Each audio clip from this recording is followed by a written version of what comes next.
Xin kính chào quý vị và các bạn. Hoàng Vân đang đến với tập mới của series Yêu thương chữa lành. Đây là một chuỗi các phóng sự ghi lại những câu chuyện thật, con người thật đã vượt qua những căn bệnh nan y hoặc những triệu chứng bất thường ảnh hưởng nghiêm trọng đến sức khỏe con người bằng một phương pháp chữa bệnh đặc biệt, không sử dụng thuốc, không cầu cúng, không tiếp xúc và hoàn toàn miễn phí. Lần này, chúng tôi giới thiệu đến các bạn câu chuyện của hai mẹ con đến từ Đà Nẵng. Bé Măng, cháu đã khỏi được căn bệnh tăng nhãn áp glaucom, hay còn gọi là thiên đầu thống hoặc cườm nước.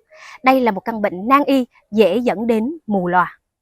Chị Ly đã khỏi những cơn đau vai gáy, đốt sống cổ và đau mỏi toàn thân mặc dù đã thăm khám nhiều nơi và thử qua nhiều liệu pháp điều trị. Xin mời các bạn cùng lắng nghe phóng sự sau đây về câu chuyện của chị Ly và bé Măng nhé. Trên hành trình đi tìm lời giải cho những ca bệnh tưởng như không lối thoát, chúng tôi đã gặp một nhân chứng đặc biệt, cháu Nguyễn Hoàng Thanh Trúc, 8 tuổi, tên thường gọi là bé Măng, cùng mẹ là chị Ly, người phụ nữ có đôi mắt buồn nhưng luôn ánh lên niềm hy vọng. Câu chuyện của họ bắt đầu từ một nỗi tuyệt vọng kéo dài, gần hết tuổi thơ bé Măng, và kết thúc bằng một kết quả ngoài dự tưởng. Măng được chẩn đoán mắc bệnh thiên đầu thống, hay còn gọi là glaucom, gốc mỡ bẩm sinh, một bệnh lý nhãn khoa nghiêm trọng, đặc biệt hiếm gặp ở trẻ nhỏ. Bé nhà em bị thì lúc 1 tuổi mới phát hiện được, 1 tuổi phát hiện mà nó đã bị tổn thương 9/10 rồi. Thì khi em khám ở Đà Nẵng thì mắt của bé là em khám từ nhỏ tới lớn. Em khám từ lúc 2 tháng, 4 tháng, 8 tháng, 6 tháng là em đi khám rồi nhưng mà vẫn không tìm ra bệnh.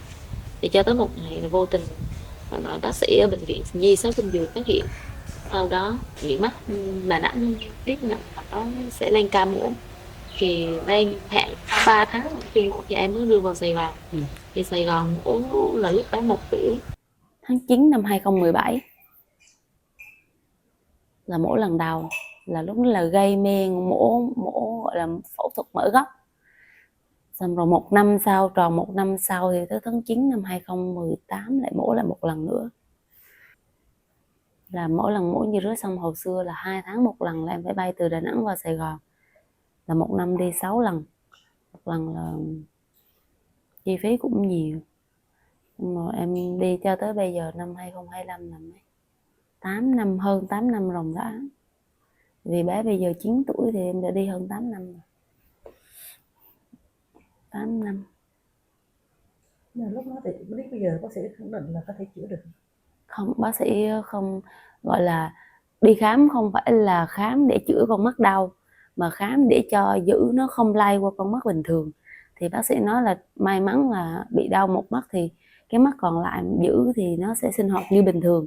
Còn nếu như mà mình không đi khám để mà không có những phương pháp kịp thời can thiệp thì nó sẽ nhiều khi nó thông bình qua cái mắt còn lại, thì nó sẽ ảnh hưởng tới cuộc sống của bé. Thì đi là để giữ con mắt còn chứ không phải giữ là đi khám con mắt đau.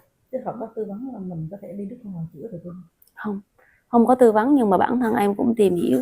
Thì em cũng tìm hiểu, ví dụ như có những cái đoàn mà khám mắt từ Mỹ, từ Pháp về bệnh viện Huế thì em vẫn cho bé ra, nhưng cũng không có kết quả. Thậm chí khi mà đi Hồ Chí Minh thì em vẫn đưa bé tới mấy cái phòng khám mà của bác sĩ người Ý, người Pháp mở tại Sài Gòn. Thì ở đó em cứ nghĩ là công nghệ cao hơn, máy móc cao hơn, y học cao hơn. Nhưng mà tới đó thì cũng chỉ chụp soi đáy gốc rồi in ra những cái tờ giấy vô tri, xong rồi là nói là chờ cho khoa học trong tương lai. Chỉ chờ vào sự tiến bộ của khoa học trong tương lai thôi. Thậm chí có những lúc em hỏi là có thay mắt được không, có hiến dán mặt hay là có thay rồi được không, thì cũng nói là không, hoàn toàn không thay được.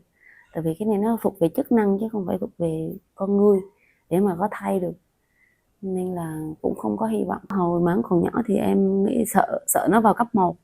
Tại vì khi mà nó vào cấp 1 thì nó sẽ không phải là môi trường mẫu giáo mà những đứa biết chơi với nhau, mà nó sẽ là bắt đầu lớn rồi, có những cái góc nhìn riêng, rồi có những cái cách phát ngôn không đúng. Thì em sợ là bé bị cô lập trong cuộc sống, xong rồi không có bạn bè, hoặc là nhiều khi bị tổn thương.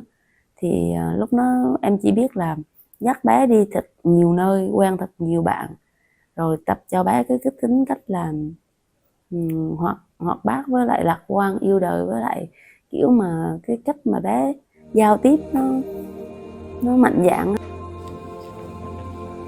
Với bệnh trạng này, bé Măng chỉ còn thị lực 9/10 ở một bên mắt.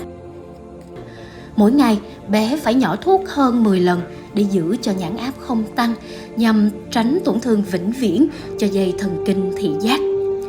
Cuộc sống của mẹ con chị Ly dường như bị bóp nghẹt bởi lịch khám, đường thuốc và nỗi lo canh cánh từng ngày về ánh sáng tương lai của con gái. Từ mẫu giáo cho lên lớp 1, lớp 2, lớp 2 là giống như mỗi tháng là em đều phải cảm ơn và nhờ cô, một ngày em nhắn tin cho cô 6-7 lần. Thậm chí là đồng điện thoại em là phải đặt báo thức từ sáng tới tối, về chỉ cần vấn đề nhỏ thuốc đúng giờ thôi. Cứ mỗi lần mà đồng hồ báo thức là em sẽ nhắn cho cô là nhờ cô nhỏ thuốc cho Măng. Xong cô nhỏ xong rồi cô phải nhắn lại là cô phải nhắn lại cho em là đã nhỏ thuốc rồi mẹ nghe. Rồi cũng cảm ơn cô qua lại như đó. Thì hắn đi đâu cũng vậy, ví dụ như hắn đi dã ngoại với trường, hắn không đem thuốc là em cũng phải xách thuốc em rượt theo xe buýt.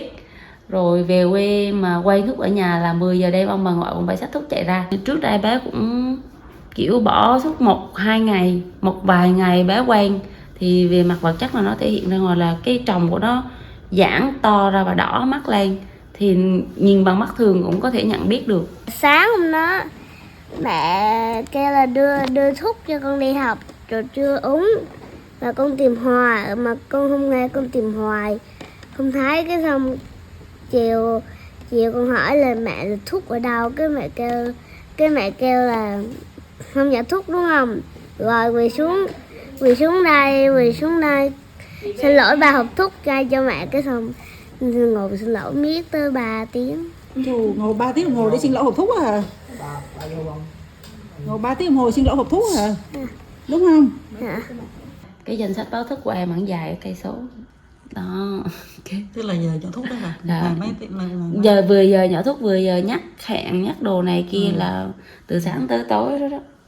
Nhỏ ta bà la tăng xong rồi Ayaga Silent đồ miết luôn. Mỗi lần nhỏ thuốc hắn rác mà hắn mà nghe cái tiếng báo thức là hắn lại sợ. Mà em thì mỗi lần nghe tiếng báo thức là em phải đối diện với việc nhắn tin nhờ người này người nọ. Thậm chí có lúc cô quản sinh không đi làm phải nhờ cô chủ nhiệm, mà nhờ cô chủ nhiệm không đi dạy là phải nhờ thầy cô giáo bộ môn. Nói chung hắn cũng khó khăn, mà lên lớp 3 mà để cho hắn tự nhớ thì nhiều lúc hắn cố tình không nhỏ, tại vì hắn nhỏ thấy rác cái hắn bỏ qua luôn.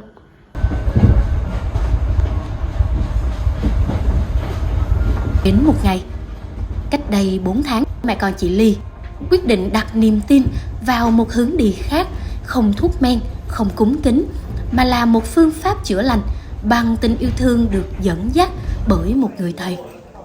Tại nơi đó, một không gian chữa lành đặc biệt, mẹ con bé Măng được đón nhận một phương pháp hoàn toàn khác với y học truyền thống. Theo thầy, bệnh tật phát sinh không chỉ từ thể chất mà còn từ sự xâm nhập và ứ tắc năng lượng trong cơ thể sống, nơi mà linh hồn con người bị tác động bởi những thế lực vô hình trong và ngoài trái đất. Cơ thể con người được thiết kế vốn hoàn hảo, nhưng linh hồn bị dẫn dụ ra ngoài bởi nhiều yếu tố phi vật chất. Những thế lực này tạo ra sự tắc nghẽn trong các hệ thống điều khiển của cơ thể. Ở đâu tắc thì ở đó sinh bệnh. Với trường hợp của bé Măng, thầy cho biết đã tiếp cận được gốc rễ sâu xa của bệnh lý. Đó không chỉ là chữa bệnh cho bé, mà là xử lý toàn bộ cái thế giới năng lượng đang khống chế bé. Phải tiêu hủy nó một cách triệt để thì bệnh mới hết vĩnh viễn.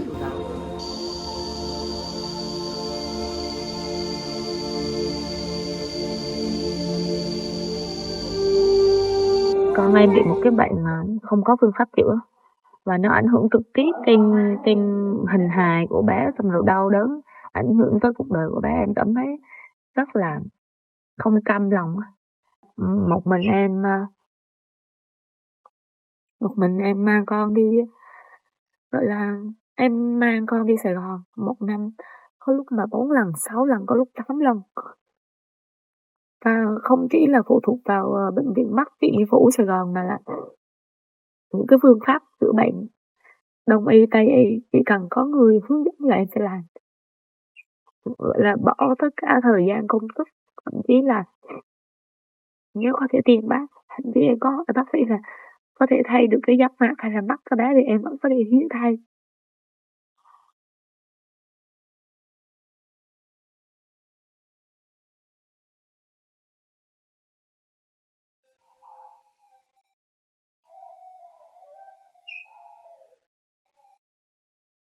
Có những cái phòng, bác sĩ người Pháp rồi người Đức mới mở ở Sài Gòn thì em vẫn mang con đi tới đi. Ai cũng cho em một câu trả lời là ờ, không có phương pháp điều trị, chỉ chờ y học phát triển trong tương lai. Nhỏ thuốc thì cầm chừng cái sự phát triển của những á.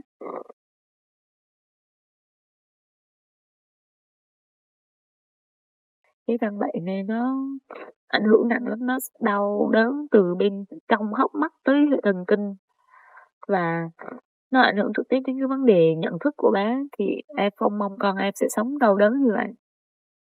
Có thể là bạn bị, bẩm sinh từ nhỏ nên cái nỗi đau đó bạn không cảm nhận được nhiều như người bình thường. Người bình thường tự nhiên một ngày người ta đau thì người ta sẽ đau nhiều hơn. Còn bạn là từ bên trong của bạn đã đau từ lúc sinh ra thì bạn sẽ không không cảm nhận được nhiều lắm, không cảm nhận rõ rệt, thậm chí nhiều khi hỏi bạn đau không, bạn cũng hông biết bạn có đau hay không. Ban đầu thì lúc tiếp cận phương pháp thì em cũng không có tin đâu, em cũng cũng chỉ là mang hy vọng là em vì bằng mọi cách, đối với cuộc sống của em từ lúc biết bệnh là em sẽ, gọi là, em sẽ thử tất cả những thứ gì mà cuộc sống mang đến. Ví dụ như một ai đó nói là có thể chữa được là em sẽ chữa. Ờ, giống như, kiểu là, ai đó mách bảo em gì thì em sẽ làm gì đó, thậm chí là chỉ cái này cái kia em bằng mọi cách. Thì em cũng ban đầu tiếp nhận cái phương pháp này thì em cũng nghĩ là em sẽ thử, cũng mang một cái hy vọng là có thể chữa khỏi. Thì khi mà ban đầu là vừa chữa cho mẹ vừa chữa cho con thì em cảm thấy nó có kết quả trên người em, thì em cũng mà nuôi hy vọng là có kết quả trên người con em. Con người sống không chỉ bằng thể xác mà còn bằng linh hồn, cái phần tinh anh, vô hình nhưng lại chi phối mạnh mẽ mọi cảm xúc, hành vi và lựa chọn. Trong dòng chảy cuộc đời, quá khứ không đơn thuần là một mảnh ghép thời gian đã qua mà có thể trở thành một lực cản vô hình kéo lùi hiện tại, bào mòn niềm tin và hạn chế tiềm năng của tương lai nếu nó chưa được buông bỏ, hóa giải hay chữa lành.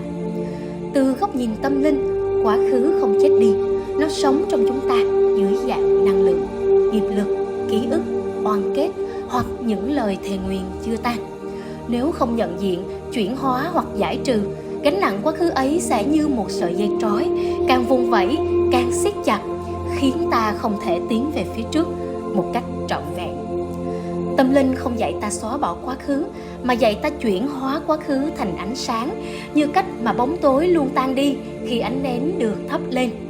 Mỗi người là một ngọn nến, nếu biết đón nhận ánh sáng từ bên trong, thì bóng đêm của ký ức cũng sẽ không còn quyền năng làm bạn lạc đường. Cái cơ duyên nào mà em lại biết đến cái nơi này để em đến đây chữa bệnh?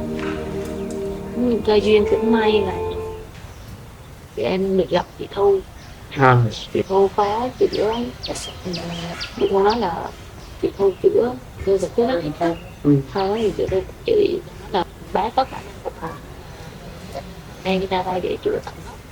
Thì hai con em mới sắp xếp được học và đặt được. Thế là em đã ra đến đây được mấy ngày?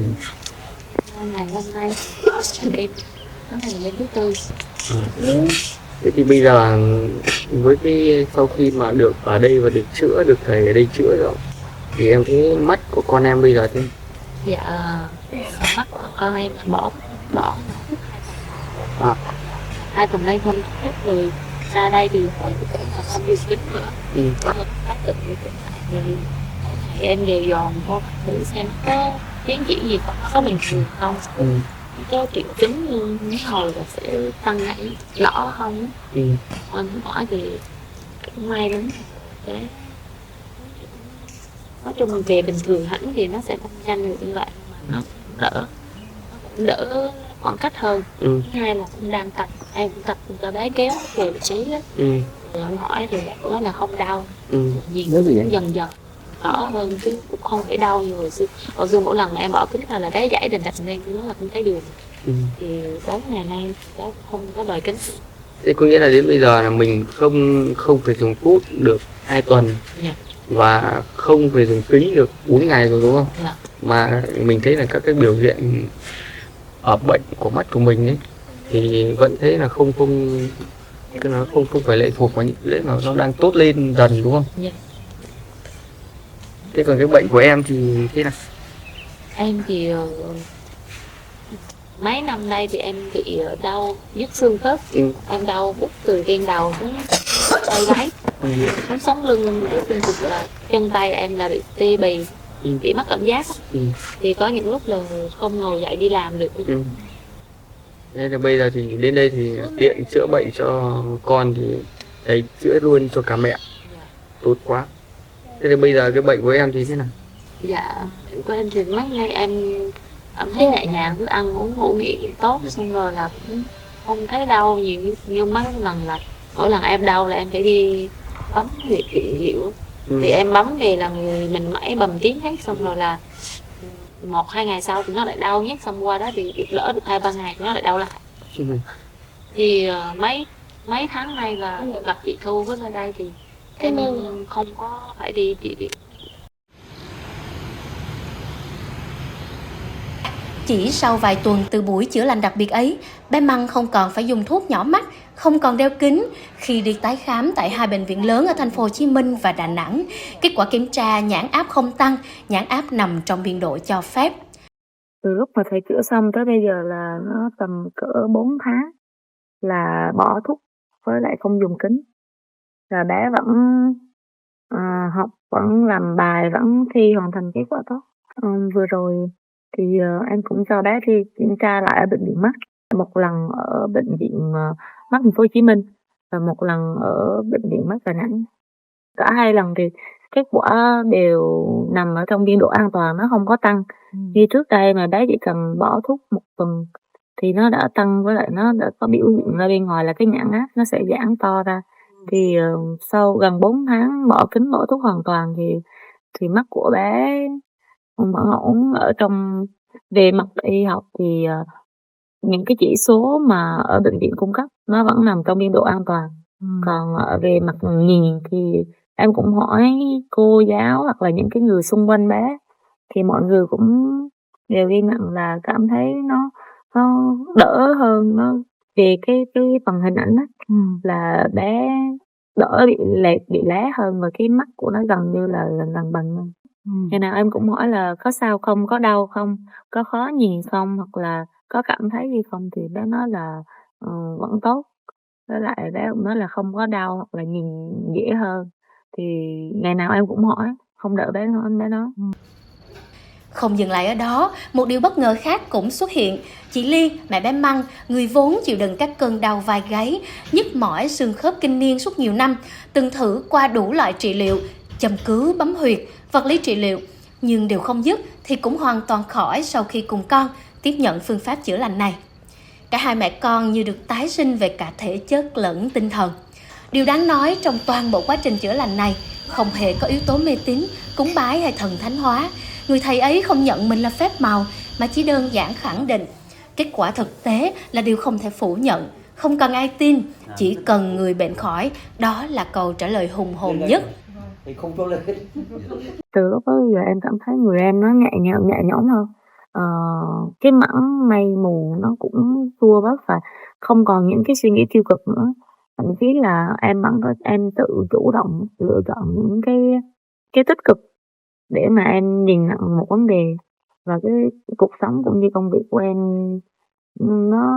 nó được gọi là nó nhẹ nhàng và nó trong hơn trước đây, mà em cứ kiểu như một cái vòng lặp quẩn mà lặp đi lặp lại, và em cũng không biết cách thoát ra được, không thể nào thoát ra được.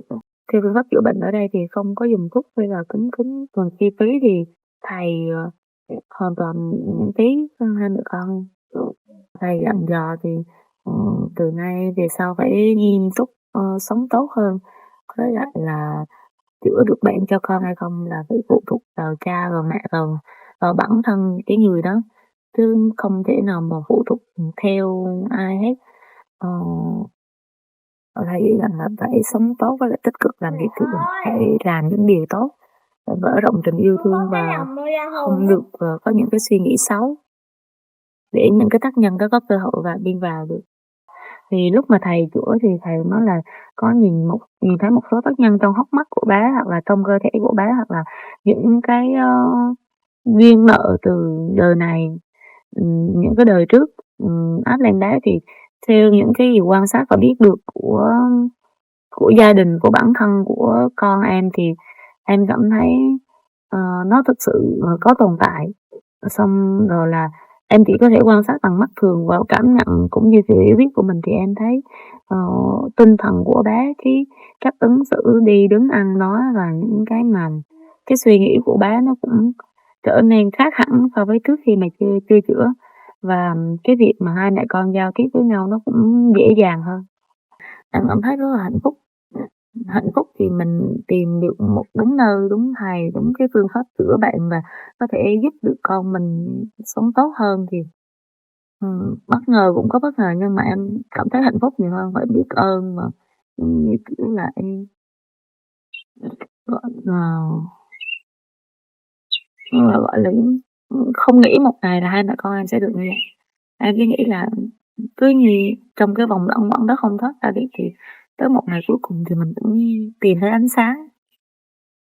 Cảm thấy hạnh phúc và biết ơn vô cùng.